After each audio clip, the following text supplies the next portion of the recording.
I'm sitting in my office and I get this phone. I pick a phone call and it goes, "Hello, I have Richard Branson on the phone for you." And I'm like, no, you gotta understand. I'm like, okay, I have no idea who that is, right? This is like 1991. And he goes, "Hello, Brett, I'm Richard." And I go, "This is Lewis." He goes, "Well, I'm Richard. I'd like to buy your company." And I'm like, "I'm sorry?" I didn't know we were for sale. And he goes, my boy, in my experience, everything is for sale. And that's my favorite Richard quote. And then he basically hung up. I mean, it was basically like, "Our folks were getting in touch with you." And he left. And I went to Brett, I'm like, "This is the weirdest call I've ever had, Welcome to the Gaming Founders Podcast, a show where we interview the founders that have shaped the gaming industry. I'm Eden Chen, the CEO of Pragma, a back-end game engine founded by engineering leaders that built the platforms for some of the largest live service games, like League of Legends, Fortnite, Destiny 2, and Plants vs. Zombies 2. Pragma powers services like accounts, matchmaking, and player data for the world's most ambitious live service games. And I'm Kevin Zhang, partner at Upfront Ventures. We're a venture capital firm based in LA and San Francisco. I lead game investments both in studios as well as the pick and shovel tools that power game developers and content creators to do their best work, including Pragma. We interview founders on their origin stories, the tactics that help them survive and thrive, and key lessons for anyone interested in building the next generation of leading gaming companies. Learn more and subscribe today at pragma.gg/gamingfounders. Lewis is one of my heroes in the games industry. He's worked on more than 150 games, won multiple Lifetime Achievement Awards, and most importantly for me, was one of the founders behind Westwood, the studio that built games like Dune 2 and Command & Conquer, effectively inventing the RTS genre, a place where I've spent hundreds and hundreds and hundreds of hours.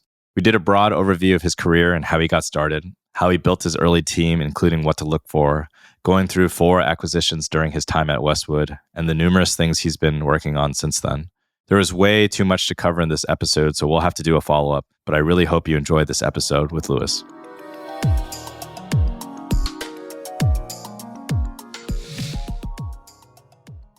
Hey, Lewis, thanks for joining us on the Gaming Founders Podcast. Just to get going, what's your early story? How did you get into games? Well, I actually started in games by going to a conference about architectural tools, computer tools.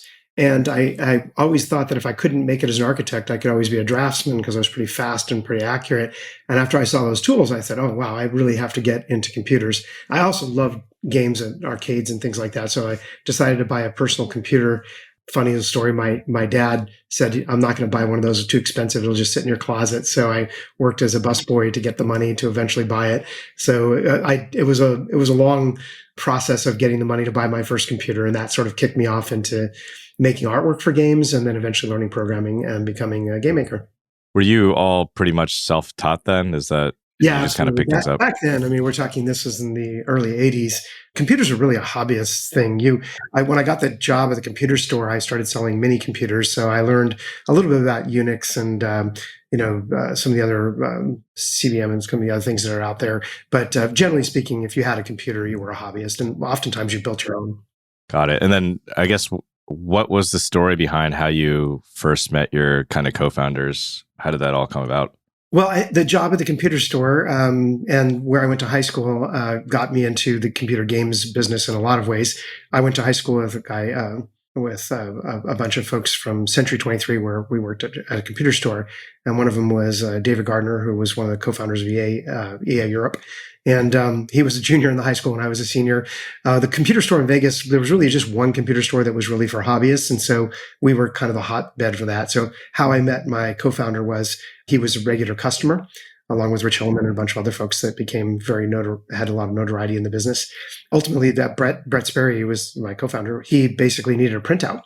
And so wanted to come over. I said, "Hey, I got a printer at home. Come on over to my house." And so we sat down and we were printing out he was programming at that time for a computer game, an educational game. And we started talking and just decided that we had a lot of things in common. By the way, is this David Gardner, who's now with London Venture Partners, who started London? Mm-hmm. Oh, what a small world. Yeah. Very small world. Yeah. He worked at the same computer store, went to the same high school as me. Wow. Okay. That is funny. Yeah, David's a friend. You got to move him back to LA. I know. Well, he's been stuck in London for too long. He's used to it now. He's been in London a long time. Yeah. I guess his firm is named after London, so yes. Probably not getting him out of there. So what were the first steps when you and Brett first got started? I guess back then there was no VC or anything. You guys look for work? Like I said, we raised our own money to buy our own computers. We worked for pittance, next to nothing. And we were just working on porting games initially. So somebody would have a game on one platform, they'd want it on the Apple. I got quite good at programming as well as art on the Apple because I wanted to see animation on an Apple. And the only way to do that was to really learn assembly language programming. And so the two of us worked on a couple projects together, Dragonfire, Impossible Mission. These were ports from other platforms, usually Commodore 64. And then we just got to know each other and we're working on projects together and eventually just said, you know what, we should probably just do our own thing. At this point, we have our own computers. We're doing all the work, the design, everything. The only thing that's being provided is the sort of business contacts and the negotiation for the contract. So let's just do that ourselves. We thought, why not? So that's how Westwood was born. And I had actually joined with another group earlier. Some of the early employees of Westwood Studios were in a group called Out of the Blue. And that product, that company never really got going. It just kind of floundered a bit because we didn't have the same, the founders just didn't have, the principals didn't have as much ambition, I think, as Brett and I did. How did you even do like the early business development? Like, where did you find, it's like, no, there's no internet. we didn't do it very well, to be honest. I know Brett hates when I tell that story, but it's true. You know, we decided to call ourselves Westwood Associates. I was doing contracting work at the time, getting paid quite well, like about $60 an hour or so, which was quite a bit of money back then. Oh, yeah. Still pretty good. Quite a bit of money back then for doctors, lawyers, and point of sale systems. So we wanted a name that would allow us to do business to fund games because we would do the work for other businesses and then use that money to fund making games was the plan if we had to. So we called ourselves Westwood Associates. We got our very first contract with Epix EPYX for a port of the Temple of Abshai trilogy to the Macintosh. And that's a funny story, actually. But we got the port and we got our first check for $4,000, I think it was, or $4,000 or $6,000. And anyways, it was made out to Westwood Associates and the two of us looked at each other and had no idea how we were going to cash it. So that's how we started our business education. Really, really grassroots. I mean, we didn't have any really formal training of any kind. And what was kind of the first big break? What was the thing, when you decided to start to build your own games?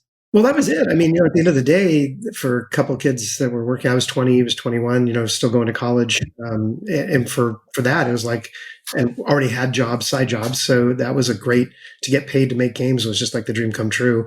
And so I think the entire project might've been a $16,000 budget. It was not a lot of money. Oh, wow. And the funny story was we went into Epix. We had a meeting with a guy named Bob Lindsay and he said, hey, do you guys know how to program the Macintosh? We went in there cold. And we had been doing Apple games, and I said, yeah, we can do the Mac. And he goes, great. He goes, well, we have this port, and we'd like to port it from the Commodore 64 to the Apple. It's called the Temple of Abshai trilogy, great game series by John Freeman. And we said, sure, okay. And then we walked out of the meeting, and Brett, we're in the elevator, I think, or maybe the parking lot, and Brett says, I didn't know you had to know how to program Macintosh. I go, I got a Mac. How hard can it be, right? So it was like kind of the chutzpah. Yeah. We'll figure it out. Yeah. And then I got the 1,700 pages of Inside Macintosh. I'm like, oh, this is going to be a lot more work than I thought. So I had to drop out of classes that semester so I could actually focus on learning how to program the Macintosh while making our first port to the Macintosh. So it was pretty crazy. All in assembly language. That was all we wrote in back then.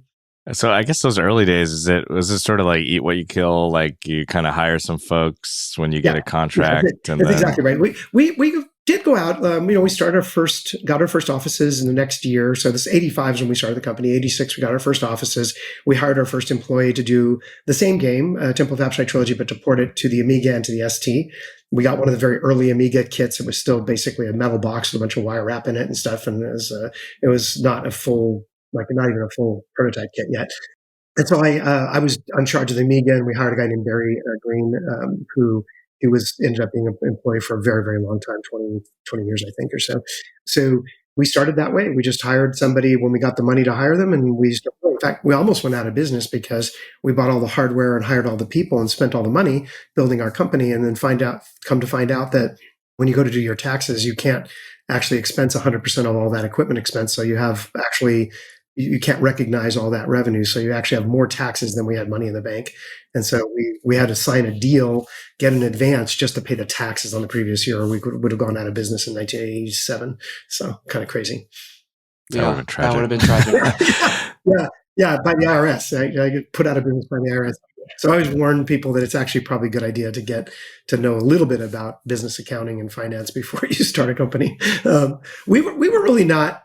Westwood was started because Brett and I were tired of working for other people that we thought didn't bring a lot to the party, and we just wanted to go to a place where we wanted to work where we looked forward to going to work every day. We loved what we did, so that was the ethos of Westwood from the beginning all the way to the end. Was we just wanted it to be a great place to work, and I'm sure not everybody's. Some, your mileage may vary. I'm not sure everybody had a great experience at Westwood, but the vast majority of people did, and I think that made it a very special place.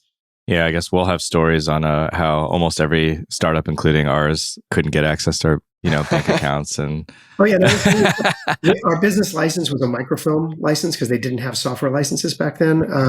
I can go on and on. There's all these weird things. We went to a bank for a loan, and they were like basically kicked us out of the building. And the guy later came to get our business. I'm like, yeah, I remember you. And the funny thing is, later in life, you realize I was so indignant at the time, but later in life, I realized, well, he was right. I mean, literally, we were probably 21 and maybe both 21, 22, no business experience whatsoever. We're doing something he doesn't understand. We're working on computer games. It sounds kind of sketchy. So there's this game on one system and you're going to bring it to another. Is that piracy? No, that's actually, you're being hired to do that. So there was a lot of sort of sketch, sus. They wouldn't have called it back then, but that's what it was. So it makes sense that we couldn't get our access to money. And by the time we could, we didn't need it, frankly. I guess questions on how you hired your early employees, because I tend to feel like, your first, 10, 20 people are some of the most important hires in our early stage company. The way we hired them is they were people we liked and that we wanted to work with. We just knew that we were going to be crammed into this little 400 square foot office with like 5 or 7 people. So we were stacked next to each other, really tight. For US standards, I would say going over to Europe, I mean, we were kind of status quo for most European development studios. But the way we hired him was just like, we liked Barry. He was a good guy. He was a great friend. He worked hard and very smart. We hired an artist, one of the first people we hired, Maureen Starkey, who went on to become an art director and everything in the games industry as well, and very, very accomplished. And she was a great comic book artist, and we liked her a lot, and we knew she could do great work. And she was considerably older than us too. I think that added a lot to the value of the company because we had a variety of well, nowadays you call it DEI, but it was basically it was just a sort of instinct of ours that we needed people with different backgrounds and such to be successful.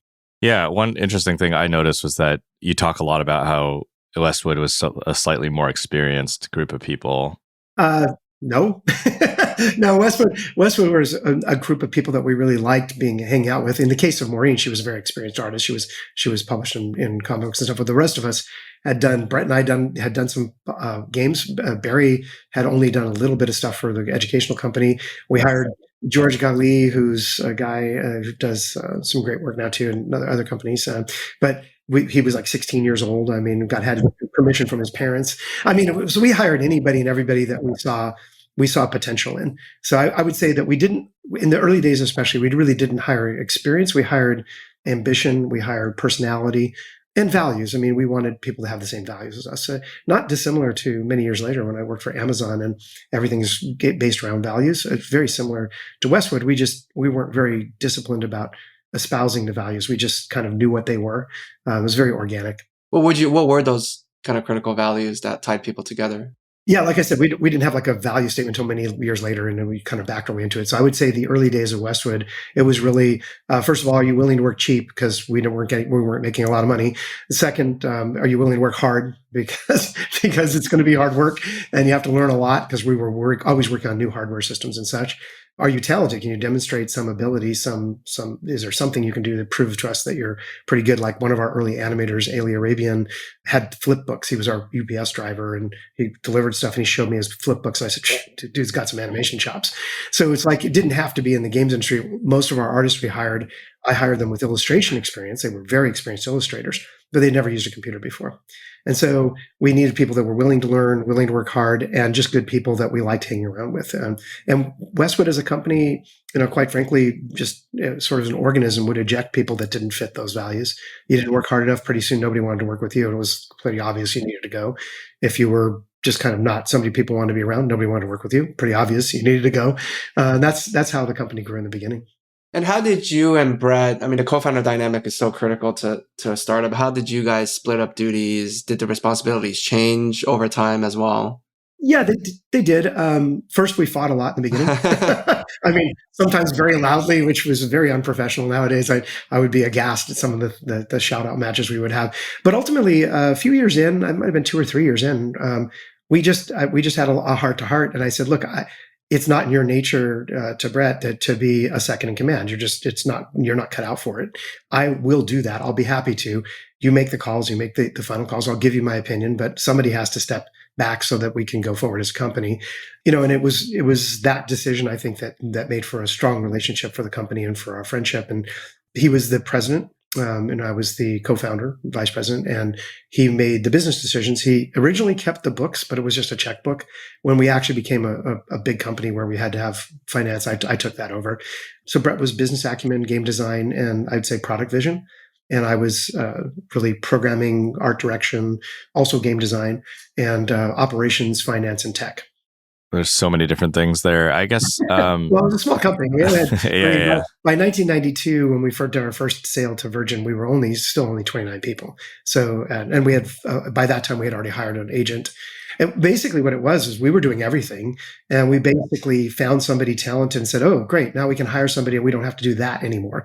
And so it was just basically keep hiring people to do the thing that the one more thing that we don't have to do anymore. And weirdly, I'm with Deviation Games now as a senior vice president. I still find myself wearing lots of different hats, and we're just looking for great, talented people to take on those roles. Not. I think it's the mark of a good leader to find great people to delegate responsibility to, and hopefully eventually you become redundant so that you can move on to do something else for the company or somewhere else. And that's just how you grow companies in my experience. So you started growing. I know Virgin ultimately did some kind of deal with you to sort of, I guess, take care of a lot of like the capital side of things. Well, they acquired us. They acquired us on a lock, stock, and barrel. So in 1992, we had, I don't even know how many games. At that time, we were working like 40 SKUs a year with a team of 29 people. Oh, wow. I mean, wow. And because sometimes we'd have like games that would have 9 SKUs. Like we would do these Disney games, 3 games on 3 platforms. So that's 9 right there. Just, so that was Mickey's, let's see, it was Goofy's Railway Express, Donald's Alphabet Chase, and Mickey's Runaway Zoo, maybe. So we basically would do those 3 games and do them on 3 platforms, and that's 9 SKUs simultaneously. And usually you'd have 2 or 3 programmers. Sometimes you could do both. Like I was pretty good at doing Commodore 64 and Apple at the same time, but when we got into the higher end platforms, like the Amiga and the ST, they use the same chipset. So I've spent most of my time writing the operating system that we used, a graphics-based operating system. We pretty much punted the Intuition. We later integrated Intuition when a lot of the bugs were fixed and when we could actually figure out how it was supposed to work. In the beginning, I just got really frustrated. We were under a tight deadline. So I just said, you know what? I'm just going to bootstrap this thing and just take over the operating system, write our own operating system so that we could actually get access to the chips. We were Westwood was very high tech from a chip level kind of developer. Back then there were no tools. There was no applications program. You had to know how the computers worked. That's interesting. And I guess, was Virgin doing a lot in games? How did they find out about you? Well, it was Mastertronic. So Martin Alper and some other folks over there had Tim Cheney in Europe, and they had Mastertronic, and they had run in with the Virgin company, and they got bought by Virgin, and they were given capital to go acquire developers. They acquired the guys who did Seventh Guest, Trilobite. They acquired ourselves, and they started their own studios at the same time. And so they were building a publishing empire, Virgin Interactive Entertainment, and very much to credit the visionaries, which was Martin Alper and Tim Cheney. They knew what they were doing. Tim Cheney hired a rock star team of marketing people in Europe. I mean, they were some of the best that I've ever worked with in my career. And I attribute a lot of Westwood's success to the fact that Virgin had this incredible marketing engine that I could say to every developer out there, you can make a great game, but if you can't get it in front of people and you can't get people excited about it, you might just be an also-ran that never really breaks out.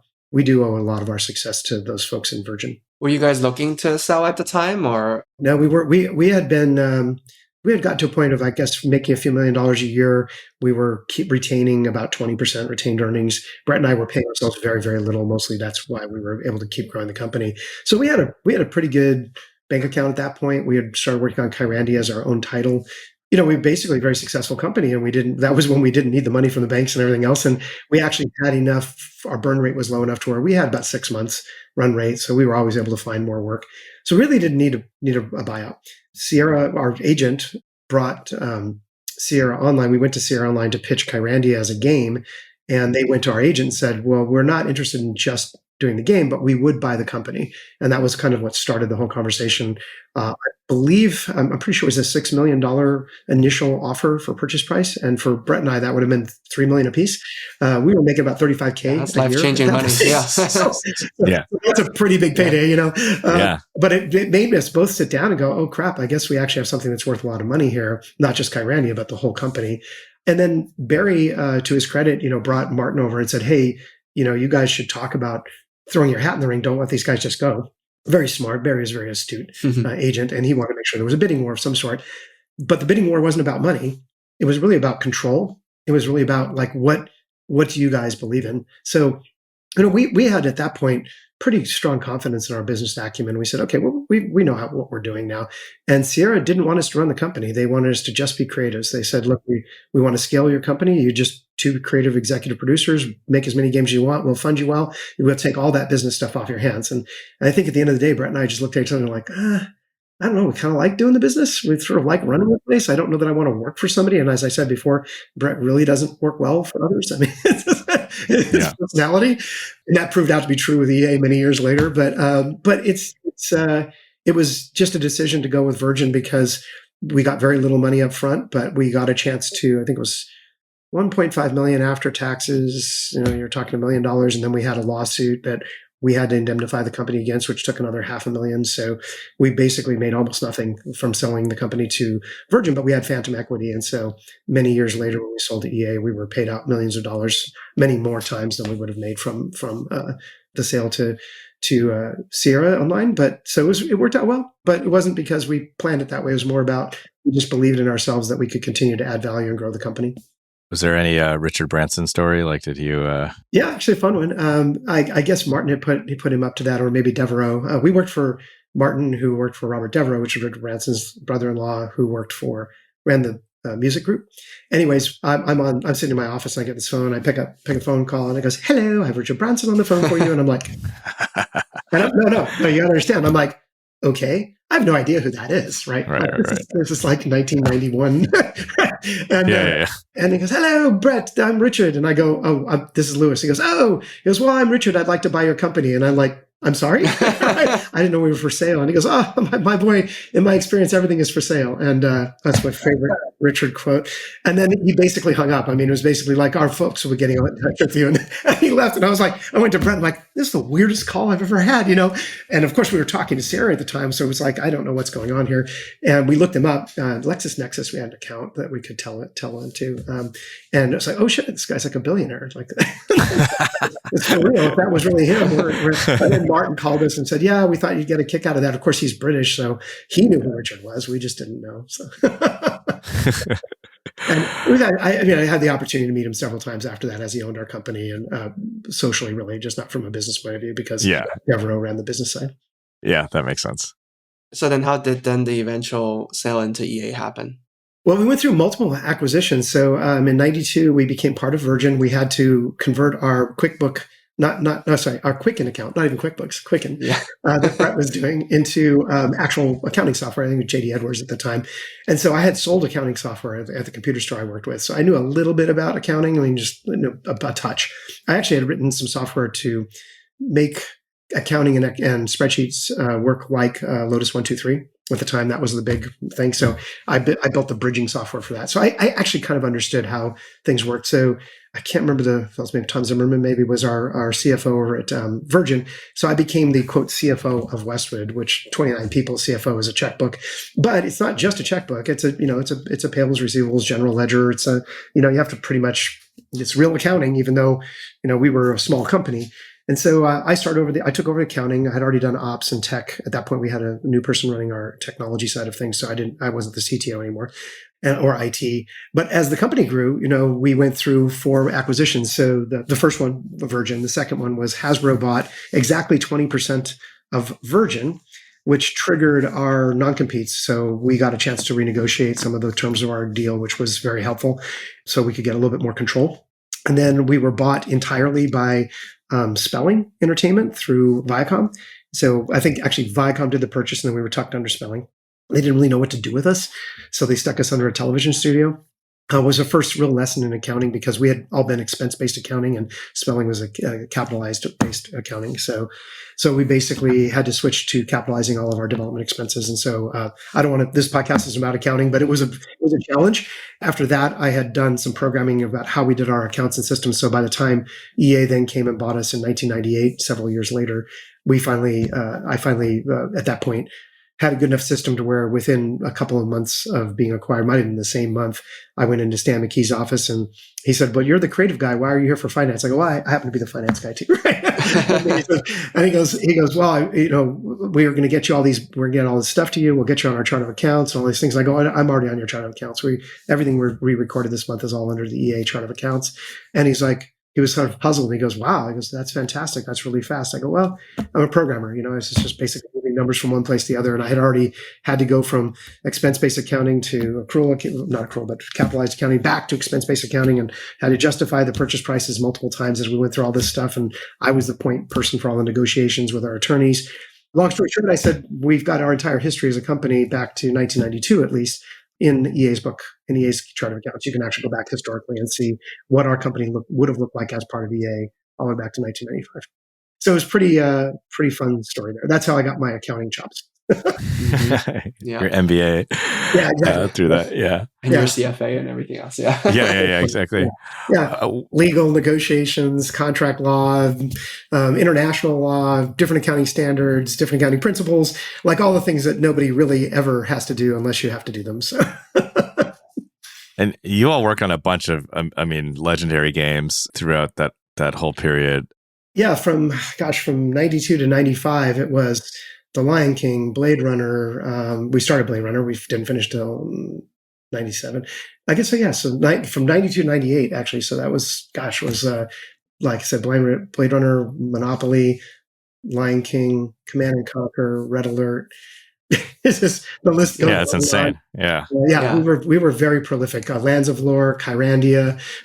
All of these games were being made, and I personally was the executive producer on the non-CNC games. So almost everything that wasn't CNC was one of my babies in some way or another.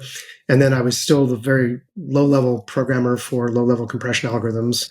I did our early 3D systems. I did our voice recognition and voice synthesis code. So I was a pretty low-level programmer, then eventually became more of an executive, just leading the business side of things. One question on technology, because we're a technology company, think about this all the time. Generally speaking, we try to exist. We tried to limit scope by not reinventing the wheel and sort of creating new technology. That's the idea. That's the dream. Yeah. I guess, was it just that so much was just not available? And so you sort of had to? People ask me that. They said, why did we write a compression algorithm? There was Bink out there and other things. I'm like, well, it didn't work well enough. At the end of the day, they were very early too. And we were Command and Conquer had single speed CD-ROMs. So that's 140 kilohertz, if I'm not mistaken, of data. And we were trying to do full screen video and audio with 140 kilohertz. Right? It's like this, just like no data. And so we tried Bink, but it looked terrible. It was not designed to run on that kind of a bit stream. It was just way too low. And so we had done a bunch of compression. I used to write fast loaders for the Commodore 64. So I had written a lot of lossless compression algorithms and real-time algorithms. So it's like, okay, well, let's apply some of these things. And honestly, even on my own, I couldn't get there by my own. We hired a bunch of PhDs from, I think it was Washington University, to do vector quantization, which was a up-and-coming field that sort of the core stuff that was leading to MPEG. MPEG was a very early standard then too. Again, MPEG, very capable, but required hardware acceleration. And we had to run on, 8088 based computers and 8086 based computers. These are just no way. So we had to write custom algorithms. I could get into the really low-level technical details of that, but basically it was a combination of multiple algorithms at the same time working as a suite just specifically to do computer game videos. Now, I give you an example. Like when Brett comes in my office and he goes, well, we need it to be full screen because we had a little window like everybody else did. He goes, it has to be full screen. It has to be like a cinema, and I'm like, well, you just can't do that. And he goes, oh, Lou, you're just being lazy. Figure it out, So he would push on us really hard, and we figured it out. We got it working. We got audio in there. First, it didn't have audio. That would have been tragic. Right. But we got the audio in there and all. We used a wavelet compression for that. And then I told the artist, I was the art director at the time, I said, okay, so just please, like, it really matters from frame to frame to frame. Don't change too much if you can. Like pans are kind of okay, but try to keep the camera steady and all this. And the first thing they did is they threw static on the screen. I'm like, great, white noise, right? That's like the worst thing. So I got that working. Then it's like, okay, well, that's fine. And they said, okay, great. I said, I got that as a different, it would detect white noise and create a random sequence. So it would just replace it with something that was generated. So it compressed that. And then it was like, oh, okay, now we want to do the opening scene. So we're going to fade. And I'm like, oh, God, we fade. Every single pixel on the screen changes every frame. So, okay, so we would detect a fade and we'd create a custom algorithm to do fade. And I'd say, okay, but you got to fade at this rate. And of course, they would then put an envelope on it. Oh my God, you're driving me crazy. But that's how we started. Little by little by little, I would get it to work. They would break it and we would fix it again. I'm personally super interested in Command and Conquer. Like, were there other RTSs at the time? Because that was my first. Well, okay, so there were other. The term real-time strategy game was coined for Command and Conquer. Again, that marketing brilliance over at Virgin. Yeah, so we could create a Dune 2. That was Joe Bostic, the guys over at Petroglyph, many of them, as well as Brett, of course, as a leader on that one, had created Dune 2, which was this. We'd done a bunch of strategy games. Westwood had done strategy games with SSI. We liked them, but they're a bit ponderous, turn-based strategy, especially back then. Yeah. So we wanted to do something fast-paced. Like the inspiration was Rescue Raiders on the Apple II, and which was kind of a tower defense game, and then a game called Military Madness on the NEC TurboGrafx. And so Joe loved that, he wanted to do a tile-based game that had strategy, kind of tower defense-like, with this resource and all that. And Brett was really into Dune as his favorite book. So we got a chance to get the Dune license from Virgin. And so we created that game that was called eventually RTS. It was massively pirated. We sold, I think, under 100,000 copies, but we know millions of people played it. It was ripped it off left and right because it was 1.4 megabytes. Even back then, that wasn't that hard to copy. And so copy protection was easily stripped away. It was just everywhere. So we started working on Command and Conquer. And then, of course, Blizzard was deeply inspired by Dune 2, and they created Warcraft. And so, very, very similar to Dune 2 in almost every way, except the theme, the story theme. And so then we came out with Command and Conquer, which was making use of that CD-ROM. And I think, honestly, we were responsible for pushing Blizzard to go get a film based, to build cinematics, because it was like we set the bar that you were now expected if you had a CD-ROM game that you were going to be in strategy to have these cinematic stories in between. So really, we Westwood as a team, as a group of people, really did create what people now recognize as real-time strategy and frankly MOBAs as well. We even did a game called Soul Survivor, which was basically the first MOBA, but it wasn't successful. It was a little too far ahead of its time. I mean, that was also a multiplayer game, and you guys had to design for that in the early days of the internet. I got to give credit to Blizzard on that one. We were not the first to dive into the multiplayer side. They were, and they built an entire platform around multiplayer. We used IRC chat as our core. It became an Achilles heel over time. We never, because we were so fast at the same time we were doing all this, we were going through all these acquisitions, growing the company, everything. We just never had the time to dedicate a group of engineers to building our own online platform. We talked about it all the time. We just never did it. Wish we had, actually. But we did absolutely have to back our way into multiplayer on Command and Conquer. Dune 2 did not have any multiplayer. It had cabled multiplayer. You had to actually connect the decouplers on both sides, serial cables. Were you familiar with the Blizzard folks? Were you guys friendly with each other? Was it competitive? There was a very bit of tension in the very beginning because some of the folks from Virgin who had access to source code of Dune 2 ended up over at Blizzard, and Blizzard very quickly made a game that looked an awful lot like ours and had very similar bugs. So I'll leave it at that. So there were some early tensions. The folks that have worked on that project that I've come to know later in life, swear to God, they didn't do any of that. But I have to believe that some things leaked over the fence, even if people didn't know it did. But the second game they built, World of Warcraft 2, they stripped it all down and rebuilt everything from scratch. So, not World of Warcraft, Warcraft 2. So, there was healthy competition after that, but not animosity. We played the Blizzard games. We loved them. They were great games. The same with the Age of Empires too. That we're as game makers, and we're just deeply appreciative of the fact they made great games. There was plenty of pie to go around, as it were. So it wasn't at our level. It was not the dog eat dog as it was once you got past the first 5 or 6 titles in RTSs. There was just a slew of wannabes that were just really kind of tearing each other apart. We were not at that level, so thankfully. Yeah, and I guess so. The EA acquisition in the timeline happened. So it's after Command and Conquer, and then after Red Alert. Command and Conquer was 95. Red Alert was 96. We were working on Tiberian Sun, had not shipped it yet because it took us 4 years to ship Tiberian Sun. So we were marketing Tiberian Sun, but we hadn't shipped it yet. Shipped that under EA. Pretty sure. No, actually, we might have shipped under Virgin. Maybe it just squeaked in. Maybe I'm wrong about that. Maybe it's two things. But right around that time. So we were well into Tiberian Sun. We had finished Blade Runner, and we published it right, I think, as we were acquired.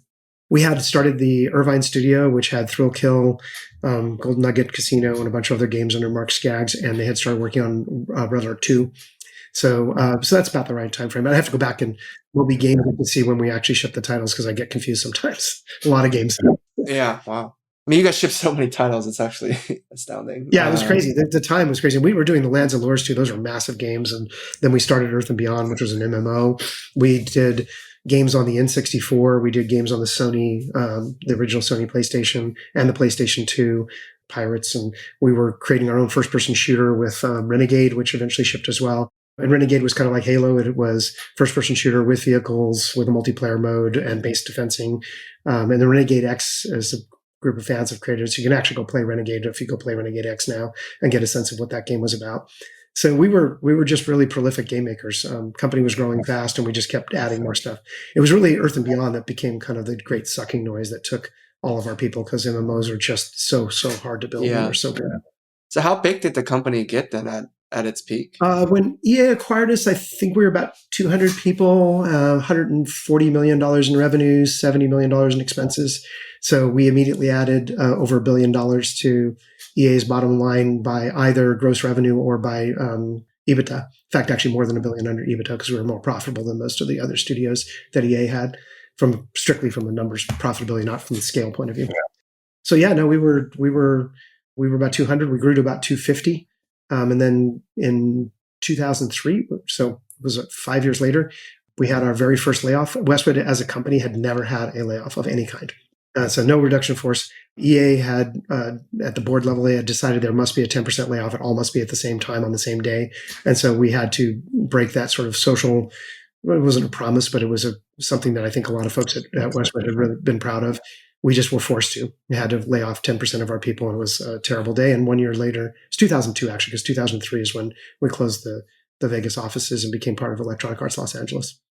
I guess a question from a founder perspective. I mean, many people, they sell their company, they might stay for 4 years or, whatnot, invest out, and then they go out and start their next thing. I guess you stayed at EA for quite a while. I did till 2009. So I stayed, 9 years. I guess did you enjoy it? Did you have temptation to go start something new, or what was the? Yeah, kind of a mix of things. It was a very personal decision.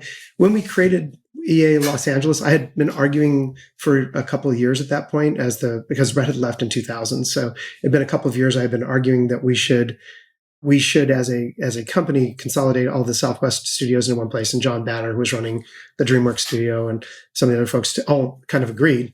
The reason was EA was becoming these, at that time, the trend was toward these sort of destination studios where people would go to work to be on a campus, very much like what Google and Facebook and other people have done. And EA did that in Canada quite successfully. So we really needed to do that because we were getting to be less and less important as individual studios to EA's overall bottom line. So I'd argue from a strategy point of view, for companies, we should all get together and make a consolidated studio. I wanted to do it in Las Vegas, obviously, because I'm born and raised here. But ultimately, LA just had a better deal all the way around. And, they had some traction with Medal of Honor and some other games. And they said, look, we're just going to do it down there. So I couldn't very well then turn 180 degrees and say, oh, I'm completely opposed to that. I was arguing I was the poster boy for it for so long.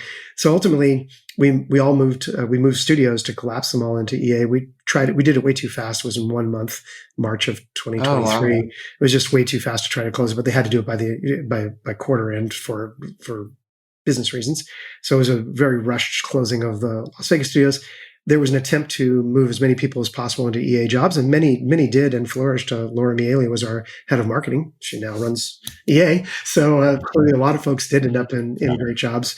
And other folks like Paul Mudra ended up being the audio director with Dwight Okuhara in the audio department over at Ted Price's Insomniac Games. And throughout the industry, basically people from Las Vegas just got kind of scattered.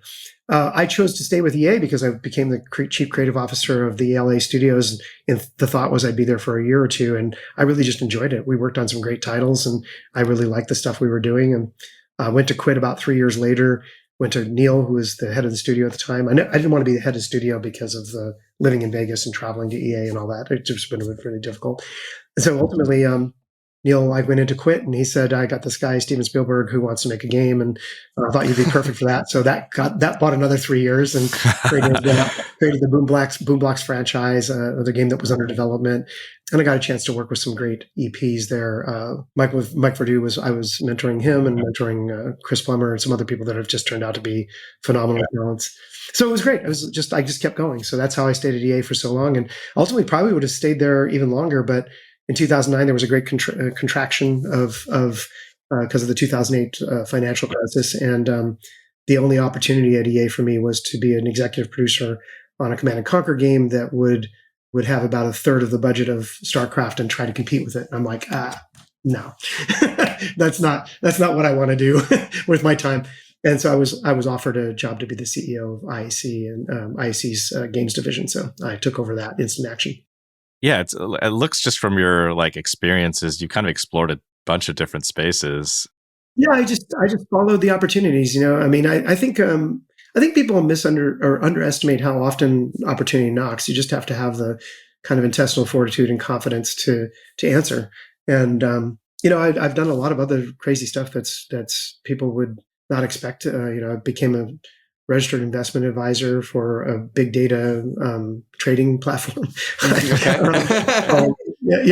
Called Telling Investments. And we had many tens of millions under management. And so I did that for a little while whilst I was making games.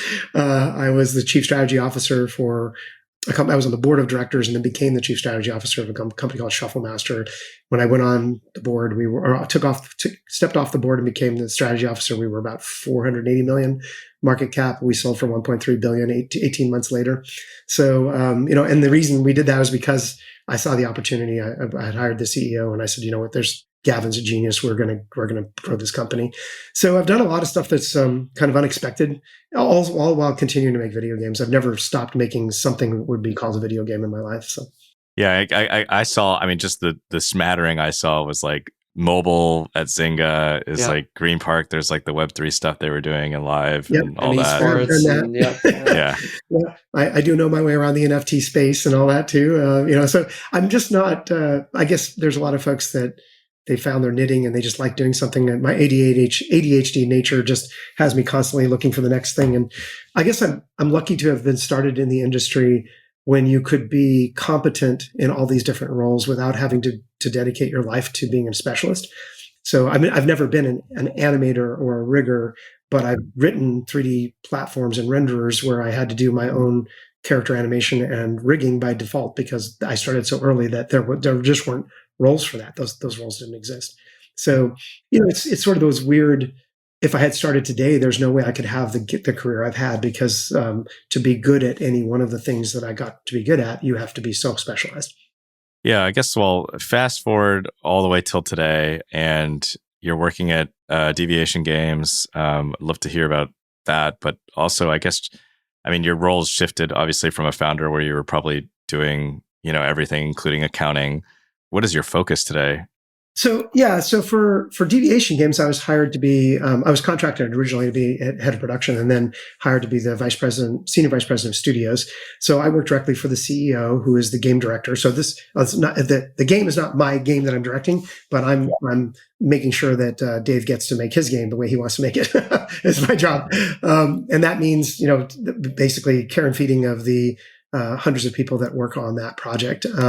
So my job has varied a little bit, even as this, it's only been 6-7 months now, I guess, maybe a little longer, but it's varied a bit as the need arises. So in the beginning, it was focusing on getting the design team aligned. Then it was a pivot that we had done on a decision we made to pivot the game to a different kind of presentation mode.